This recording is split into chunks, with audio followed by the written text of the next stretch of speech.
আমরা ওষুধ খাই, জি, তো ওষুধ কিভাবে খাওয়া উচিত, সেটি বড়দের জন্য হোক বা ছোটদের জন্য হোক?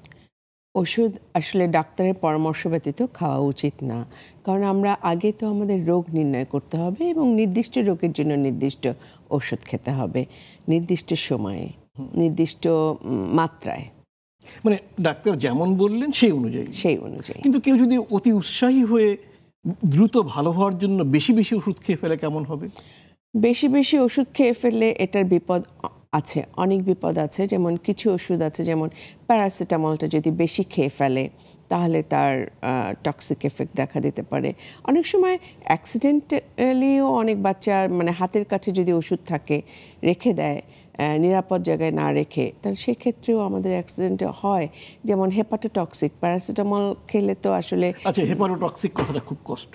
আচ্ছা, লিভার ফেইলিওর হয়, মানে লিভারকে ক্ষতিগ্রস্ত করে, লিভারকে ক্ষতিগ্রস্ত করে। অর্থাৎ যে প্যারাসিটামল ট্যাবলেট বা লাইফ সিরাপ আমরা প্রতিদিন জ্বর ব্যথা ইত্যাদির জন্য খেয়ে থাকি, এটি পরিমাণে বেশি হলে আমাদের লিভারের ক্ষতি করবে।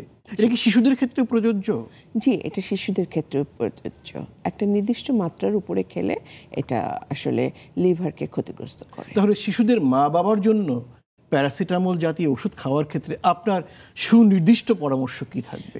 প্যারাসিটামল খাওয়ার ব্যাপারে আমার সুনির্দিষ্ট পরামর্শ থাকবে যে নির্দিষ্ট মাত্রায় ডাক্তার যেভাবে আপনাকে নির্দেশ দিয়েছেন ঠিক সেই মাত্রায় খাওয়াতে হবে, তার বেশি না। অনেক ধন্যবাদ আপনাকে ডক্টর খসরুজ্জামান।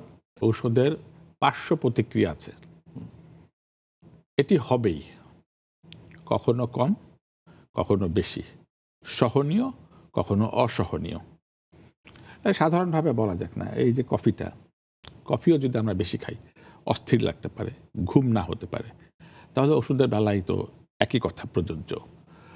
কিন্তু এই যেগুলি বেশি, সেইগুলিতে সাধারণত অল্প ডোজেই এটা হতে পারে। অর্থাৎ এটাকে আপনারা কি নামে সম্বোধন করেন? এটা একটা হাইপার সেন্সিটিভিটি রিয়াকশন, অতি সংবেদনশীলতা। একটা উদাহরণ খুবই প্রাসঙ্গিক, আমরা গাছের পাতায় যদি হাত দেই ও কিছু করবে না, কিন্তু লজ্জাবতীর গাছায় হাত দিলে পারে সংকুচিত হবে।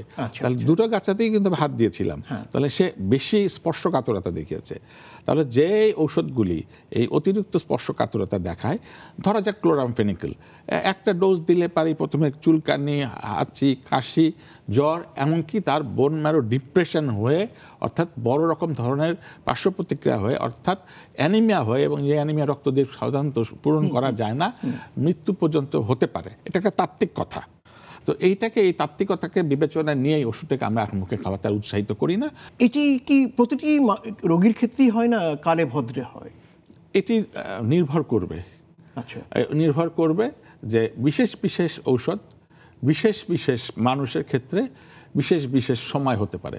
অর্থাৎ ক্লোরামফেনিকল সবসময় সবার নাও হতে পারে, আবার সাধারণ প্যারাসিটামল যে কথা আপা বলেছেন, এটা একটা ডোজ দিলেও কারো চুলকানি হতে পারে।